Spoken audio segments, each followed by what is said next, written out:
Hello po mga kababayan, mga kalingap, kabisnes kapapi, ka-Team Daddy Franket, kay Tatay Tekram. Shoutout po sa inyong lahat, magandang buhay. At ito ngayon, reaction po tayo dito kay Kuya Bal sa channel po niya. At ang nag-conduct po ng vlog, si Berador, ang aming presidente po ng Karepa. Pero bagang lahat, maraming salamat po. Tumayo subscribers, thank you sa suporta ninyo. Salamat po ng buong puso. Silent viewers, commentators, mga nagla-like, nag-share, mga hindi po nag-skip ng ads, maraming salamat po. God bless po sa inyo. So ito po, may vlog sa channel po ni Kuya Bal. Ayan, 2 araw na po yung nakalipas. Nandun po si President Berador sa bahay, yung ginagawang Bayanihan Project ni Kuya Bal. So nandyan po sa aking thumbnail, ito po yung sila DJ France at saka si Daniela. May tanong kasi si President Berador dito at ang kanilang kasagutan ay mapapanood nyo po sa video na kinuha ko po kay Kuya Bal, short clip po. Thank you Kuya Bal. Nagkopya po ako ng inyong video. Salamat po sa inyo. At the same time, tinanong din dito ni President Berador yung lola ni Daniela. At saka yun, lola na rin ni DJ France kung ano yung kanyang masasabi patungkol doon sa Bayanihan Project ng Kalingap na pinangunahan syempre ng ating founder, si Kuya Bal Santos Matubang. So panoorin ho muna natin to. Thank you Kuya Bal, salamat po. Ito na sila Papa Franz sa kanyang asawa. Ay, Papa Franz, salamat po. Tika, talagang congrats sa inyo, no? Kasi sabi ko nga, napakaganda. Kanina po kaparating na din yung mga... Oo, yan, yung mga materials. Ay, congrats! Anong sa inyo palagay? Masaya kayo o malungkot? Masaya po. Masaya na rin. Kunti na lang. Oo, na lang yan. Malapit na po. Ayaw, salamat kayo sa ating mga viewers. Yan po, maraming salamat po sa lahat ng sumusuporta po sa kay Kuya Bal, sa buong Team Kalingap at sa mga tumutulong po dito sa Bayanihan. Sobrang po kami kapapasalamat sa inyo, pati po sa mga nag-sponsor po dito sa bahay, pati po sa mga gamit. Ayan, maraming salamat po sa inyo. Sana po huwag kayong magsawang suporta sa buong Team Kalingap, sa talagang loyal na Team Kalingap. Ayun, kay Kuya Bal, kay Kalingap Rab, maraming salamat po. Pati po kay Ma'am Edna. Thank you po sa inyo. God bless po. Ayan, thank you. Papa Franz, ikaw naman. Maraming salamat po sa mga patuloy po na sumusuporta, tumutulong po kay Kuya Bal para po matapos at mabuo po itong aming pangarap na bahay. Maraming salamat po sa inyong tulong at sa mga Kalinga partners na laging nandito po at naglalaan ng oras nila para tumulong po dito. Maraming salamat po sa inyong lahat po. At sa mga nanonood po sa channel ni Kuya Bal, maraming salamat po sa inyo. So, ayan mga kaibigan, kita naman natin yung pagpapasalamat ni Papa Franz. At ngayon mga kaibigan, siyempre, andyan sila Papa Franz, pero alamin din natin kung ano yung kalooban ng mama ni Papa Franz, siyempre. Tara. Ayan. Nay, ano ang masasabi ninyo? Kasi malapit nang matapos talaga yung bahay ni Papa Franz kasi itong dinala naming materialis dito as parang sa tingin namin. Ito na yung last na dadalhin namin na materialis kasi andyan rin tiles, andyan yung buhangin. So ano ang inyong saloobin sa ginagawa ng Kalingap? Ako'y natutuwa. Tuwang-tuwa ako dahil magkakabahay na si Papa Franz. Ng kanyang ng pamana namin ni Kuya Bal. Pamana ng panghabang buhay. Sana yung mga nagsuporta kay Papa Franz, wag silang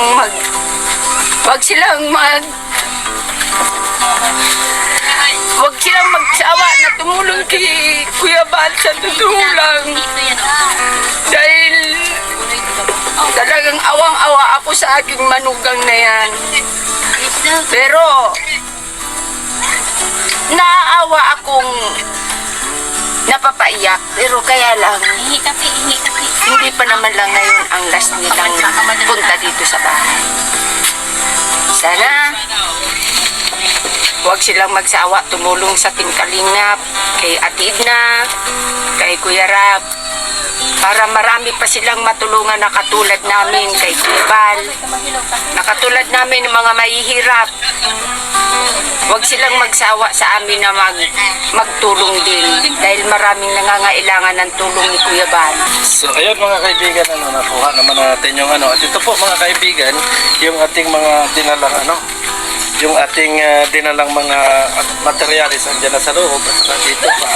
So yun po mga kalingap, bago kung ituloy ang aking opinyon at reaction patungkol dito sa katanungan ni Presbyterador kung masaya ba o malungkot ang mag-asawa dito sa nakikita nating bahay na malapit ng matapos.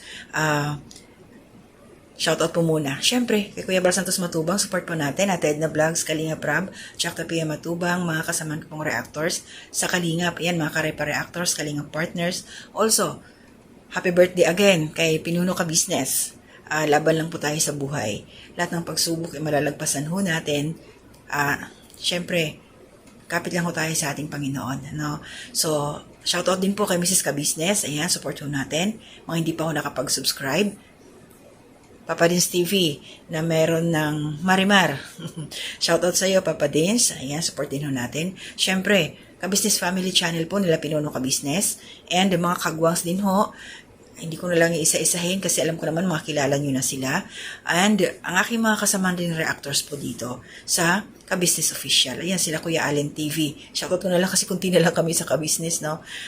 Ma'am Flair's Channel, shoutout po. Kabayan Alminda Mix Vlog, shoutout din po. Kalingap Turak, shoutout. Siyempre, Taong Gala, shoutout kabayan. So, iyon. Ang tanong ni President Virador kay Papa Franz at saka kay Daniela, yung asawa niya, kung masaya ba kayo o hindi. Kung ano ba yung pakiramdam nila doon sa bahay. Siyempre naman, Presbyterador, sino ba naman ang hindi magiging masaya? Magkakaroon na ng sariling bahay, kahit sino. Ang daming nangangarap na magkabahay. Kaya maraming salamat sa iyo, kay Kuya Bal, syempre, sa mga sponsors ng pabahay dito kay DG France. Salamat sa inyong lahat. Mga, syempre, subscribers na nakasuporta, nanonood, mga hindi nag-skip ng ads. Ayan po yung bunga. Nakikita ho natin.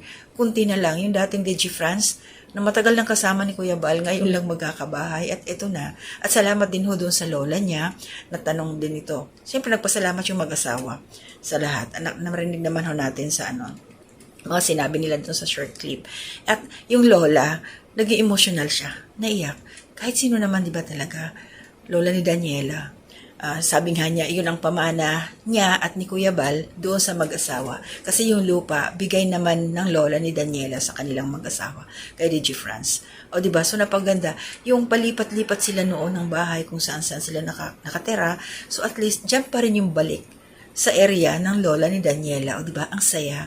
So, everything happens for a reason. So, ayan na. Maraming pagsubok na dumadaanan at nalagpasan yun nila DG France. At ito na ngayon, may ginamit ng ating Panginoon, instrumento, ang Kalingap, syempre, Kalingap Foundation ni Kuya Bal, Kalingap Community. Salamat sa mga nakipagbayanihan. Simula umpisa hanggang ngayon na malapit na matapos. Meron na pong tiles ayon kay Presbyterador. Yun ang hinatid nila, bababa nila at saka may buhangin. So, kunti na lang, pinturahan, finishing touches na lang. So, abangan natin ang pagpa-ribbon cutting at ang pag-turnover dito nila Kuya Bal. Di ba nakakatuwa? So, napakaswerte. Another swerte sa Kalingap. Ito sila, DG France. So, ayun lang yung sa akin. Thankful dahil malapit nang matapos yung bahay nila DG France. Magiging na sila. Masasabi natin na meron na silang permanenteng tirahan. Makakapag-focus na si DG France sa pagsama-sama kay Kalinga Prab, kung saan kay Kuya Balman, kung baga makakatulong na siya sa pagmisyon. Meron siyang YouTube channel, medyo gaganahan na siyang mag-vlog ngayon kasi meron na siyang sariling bahay. Naalala ko tuloy dati yung ni Kalinga Prab, nung una nilang napuntahan yung tirahan ni DG France. Nagulat siya, nung after ng bagyo, pumunta sila doon, hindi niya akalain na nasa kubo nakatira si DG France. Kasi pag nagla-live, hindi naman ipinapakita doon siya sa kabilang area, hindi nakikita yung tirahan, kaya na-shock. So, talagang mabuti ang ating Panginoon. Kumbaga, mayroon lagi siyang paraan kung paano madidiscover ni Kalinga Prab yung sitwasyon at malalaman ni Kuya Bal. Kaya ito na ngayon. Yung mga anak nila, magiging safety na rin. Stable na sila sa bahay na yan. Wala nang magpapaalis sa kanila na sarili na talaga. Kaya, thumbs up kay Kuya Bal. Clap ko tayo doon sa sa bayanihan. Yan yung mga kasama na simula umpisa, naghukay, kaya naghakot ng simento. Marami sila eh. So, support lang ho tayo. Tuloy-tuloy po natin. Huwag ko tayo mag-skip ng ads. Para marami pang matulungan sila Kuya Bal. Ayan sila Kalinga Prab. Marami pa ho yung kailangan pabahayan. Ha? So, yun maraming salamat po sa inyong lahat. Ano? Good morning. Salamat po kay Siyempre, kay Nanay Solidad, lagi siyang nariyan, nakasuporta ho sa akin. Nagko-comment ho siya. At saka si Ma'am Susan Dairo, shout out po ma'am, ingat ho kayo palagi dyan. Parehas po sila mga Cebuana. At siyempre, yung mga hindi nag-comment, mga silent viewers, salamat din sa inyo siyempre. Yung mga lagi nariyan, kahit punti-kunti lang yung nanonood sa akin, salamat po talaga ng marami sa inyo. Mag-iingat lang ho kayo palagi. At kay Ate Marilyn, good morning.